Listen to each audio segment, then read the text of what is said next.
Yo, yo, yo. Miss Gray here. And individualism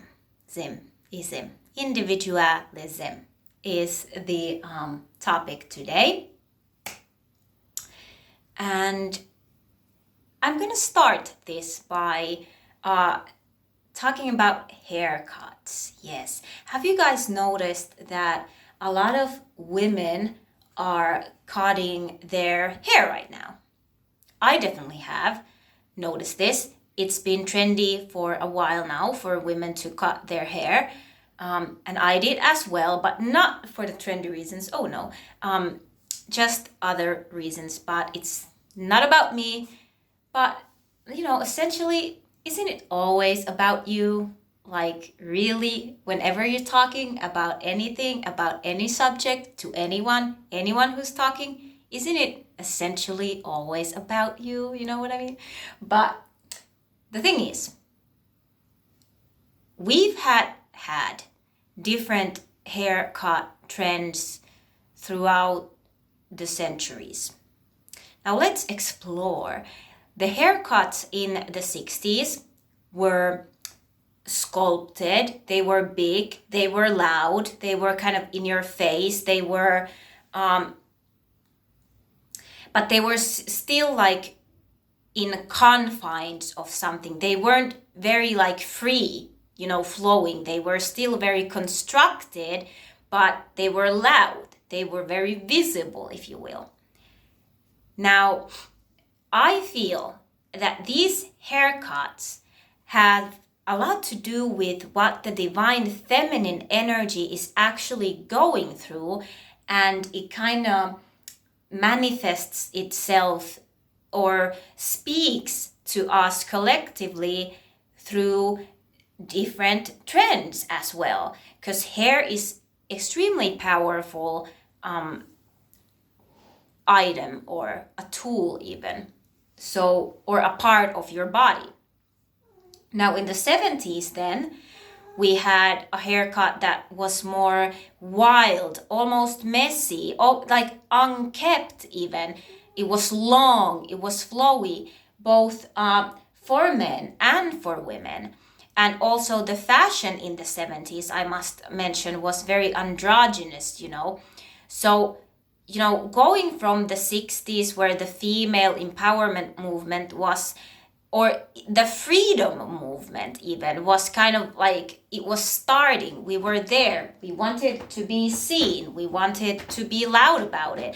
And then, the haircut kind of symbolizes that. And in the 70s, it was like full throttle, balls deep into that freedom. But we were in the storm of it.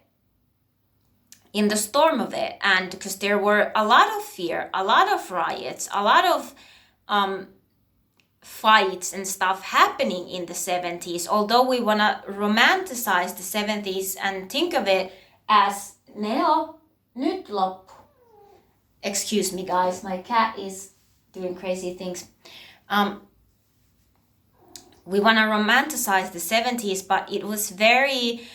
Sure, I'm not born in the 70s, but what I've heard and learned and, observed about that era is that, sure, it was probably great, but there was still a lot of, because it wasn't like we were liberated then. That was just, it was kind of the heart of, riots and people wanting that. People were expressing something that wasn't yet fully there. And I think the hair also symbolized that as well. Now, what I feel is that there's something very 70s happening right now, like something that took place in the 70s. It's almost duplicating itself right now. I don't know if it has a lot to do with politics, with the sexual freedom, with racial issues, with war, with finances or economics, even like with food or health, fashion, art.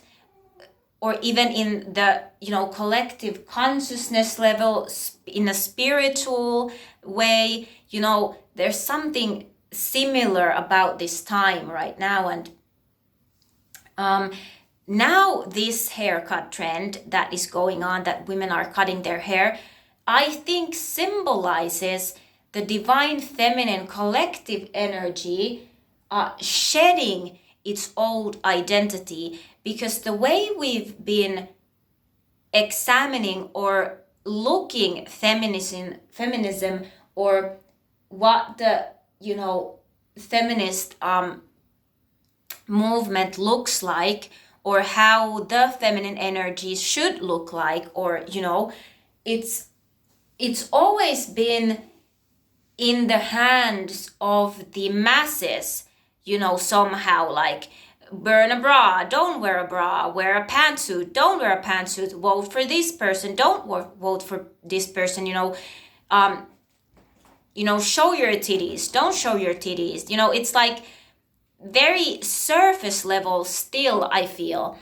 And right now, the divine feminine collective energy, I feel, is trying to encourage us to form our own opinion.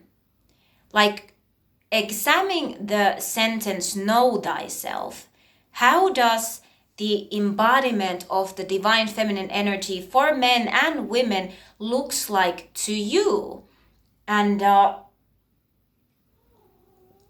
because even when it comes to the haircuts, I feel definitely that these different trends, whether it is with fashion or haircuts, they are much more deliberate, or there's much more thought put into them than we perhaps give credit to.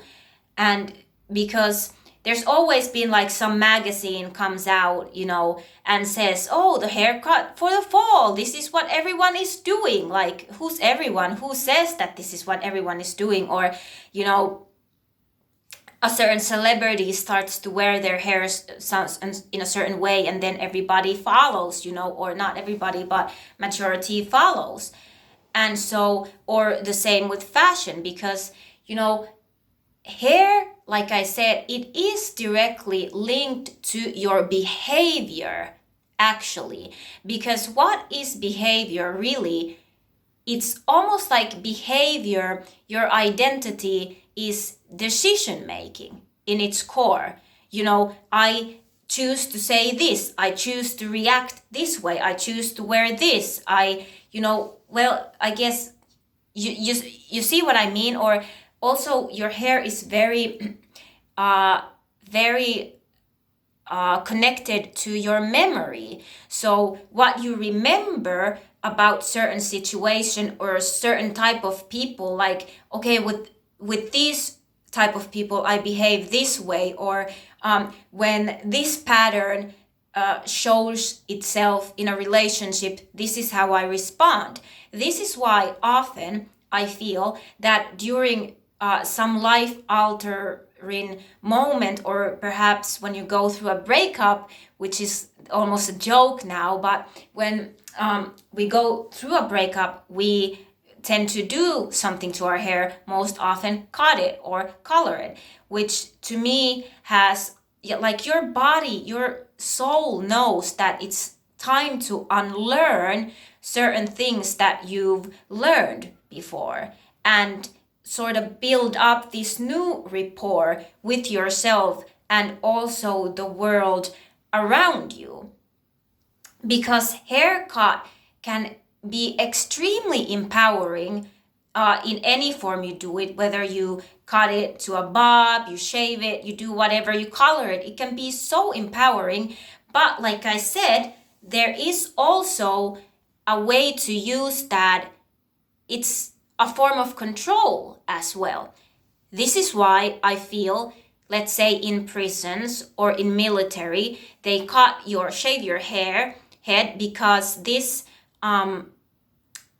makes you more prone, it makes you more not acceptable, it makes you more easy to influence. You're now more what's the word I'm looking for? You're now more easily you're more easily influenced by the information that whatever group wants to, put into your head or put into your, it's easier for you now to absorb a completely new thought and behavioral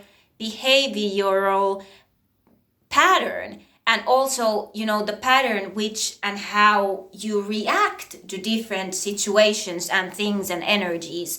And this, I feel also like in many cults they shave your head because it now makes you more like you are now more willing to follow just a certain path. This is why Buddhists cut their hair, because it symbolizes ego death, and I'm not saying this in a negative way at all. I'm just explaining that one of the reasons why the Buddhist monks shaved their head and eyebrows, because those are both linked, is that now you are more,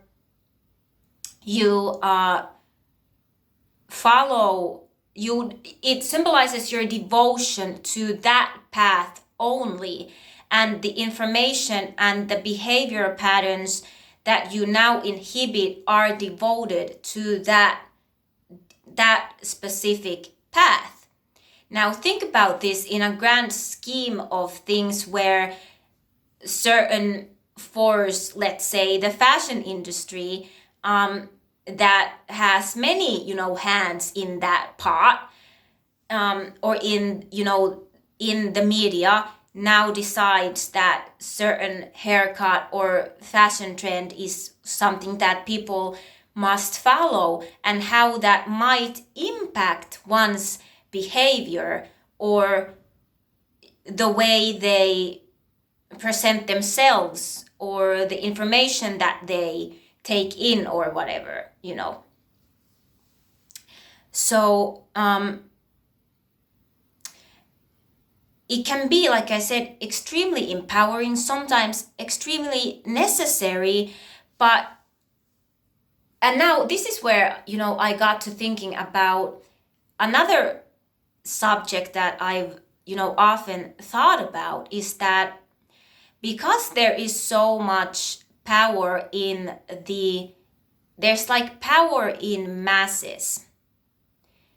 Now, let's say, and this is gonna sound like it's a completely different topic, but these are tied.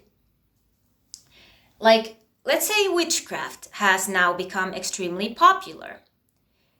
Now, I think it's a good thing in a sense that if you truly are a witch, and I guess you take it seriously, or not even, I don't know how would I say that, but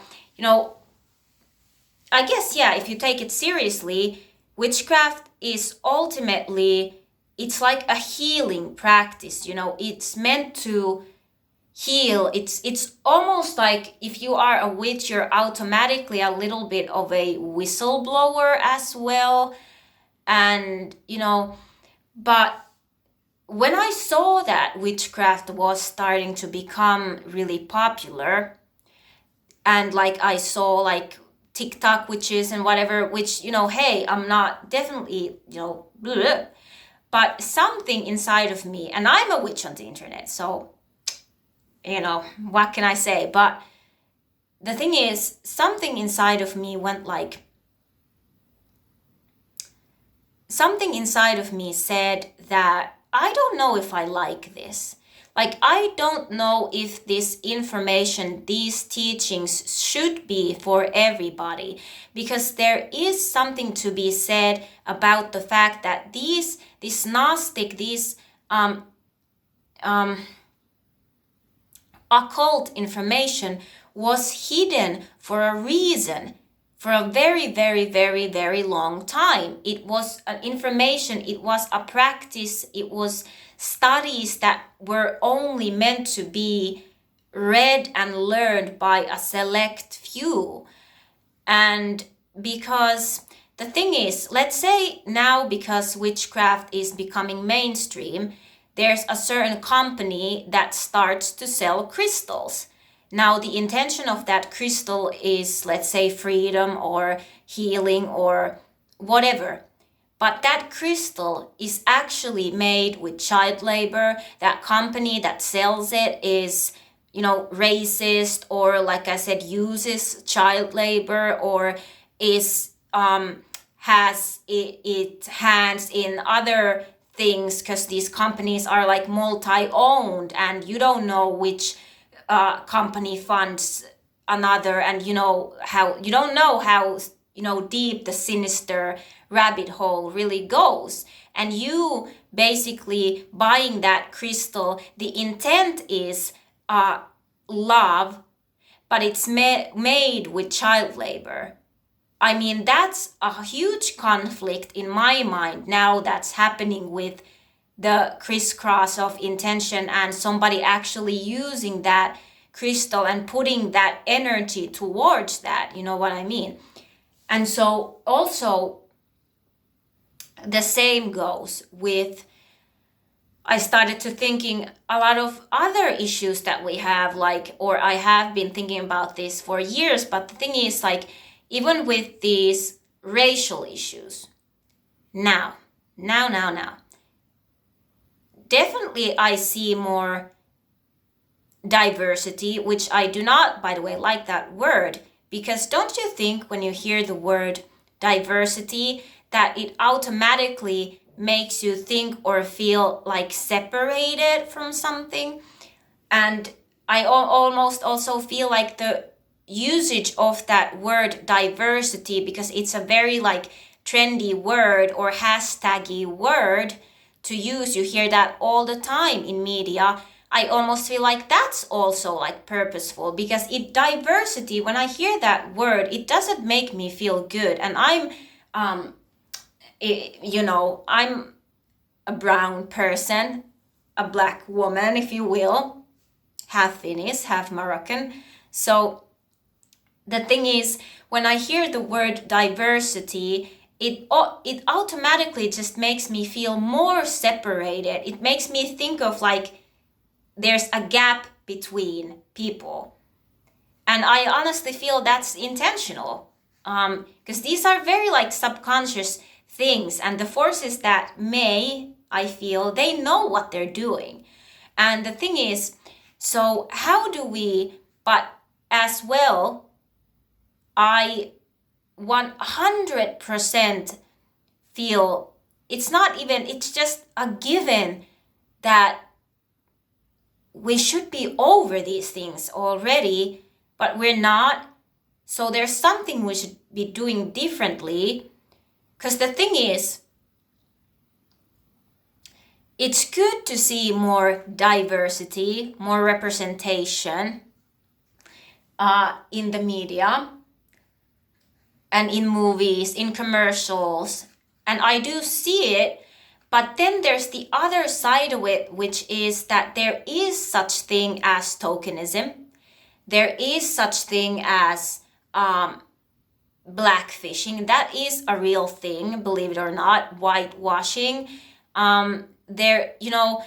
Even the Black Lives Matter movement, everything like this, what I'm trying to say is that how can we put these things on the forefront? How can we get more representation with so that it feels genuine? Because I have to be honest, sometimes, and I'm not the only one feeling this way, is that it doesn't feel genuine. And I feel that intention matters so much. Intention often is the only thing that matters. And now if we have representation, but it's there because it sells, or it's there because a company needs to, clean their image, or it's there because like it becomes very get outy. You know what I mean? So it's tricky because we have to start somewhere, obviously, but it needs to be genuine. Now, or does it need to be, but I feel it does. Like, it matters so much that something is genuine, because if it's not, it creates friction, I feel. And this is why I feel that the collective consciousness wants us to go back to, in a way, like forming our own thoughts. You know that saying that, a very controversial person said that if you want to make the world a better place, take a look at yourself and make that change. That, I know it sounds so kumbaya and so, utopistic. It's like utopia. But the thing is, the change really starts within. Because there's something very misunderstood about connection. It doesn't mean that we have to agree even necessarily, because once you know thyself, once you make that inner change, you don't have to agree with people in order to understand them. You don't have to always, you don't even have to have the same beliefs, but if you know thyself, you automatically understand. So it's almost like, in like a broader perspective, there's something that we've been missing amongst all this very media sexy display of the world is changing, but we've almost forgotten there's like authenticity that's missing, and I believe we are getting back to that as well. But how this kind of ties into the haircut is, and also with the divine feminine awakening, is that like make sure that you make, obviously it's cool to be, to some degree, to be influenced. In my own life, always, like with fashion and even with makeup, I take a lot of inspiration from like movies, different movie characters. That's like very much my thing, or stuff like that, or just sometimes like imagery and sounds move me a lot, like a vibe. But the thing is that there's something about, there's like a strong message of understanding what originality means, the balance between connection but having your own thoughts. Like I said, I might have said this now for many times already during this video, but being connected, it's so much deeper than us, or holding hands and singing the same song. That's very new agey, surface level, kind of superficial. It's more like a visual representation of what we think connection means, but connection to the oneness, to the collective, to each other, ultimately means the deepest connection with yourself, because we are part of that oneness, and the only way you can be connected to the truth, to the oneness, is that you are completely connected to yourself, because you are essentially, everyone is you pushed out. I'm sure a lot of my spiritual people out there have heard this term. So it's not about influencing really the masses, it's in a way influencing yourself, and then you become almost like a mirror or like a reflection, and that energy then transmutes to other people or something like that. Hey, I don't know, but I just my point also was like, or a few points here were like, I think there needs to be a balance with the information that we're giving out and the way we receive it. Like, use discernment and just, like I said, there really was like some wisdom to certain information being hidden back then. Authenticity matters, intention matters, connection matters, but ultimately connection to others, the true connection to oneness means connection to yourself, and not in an ego type of way, but like in a very transparency also is some like a word that comes to mind, that it's very important. Transparency is important right now. And perhaps practice transparency in your own life. So I really feel that the biggest change we can make ultimately happens in kind of like in an individual level, like truth. And people can sense authenticity, and we can sense the truth, and that brings peace. Like, we feel at ease when we see someone sharing the truth or speaking the truth, or not, they don't even sometimes have to speak. When they embody that truth that's within, we ultimately automatically feel that like in our soul. So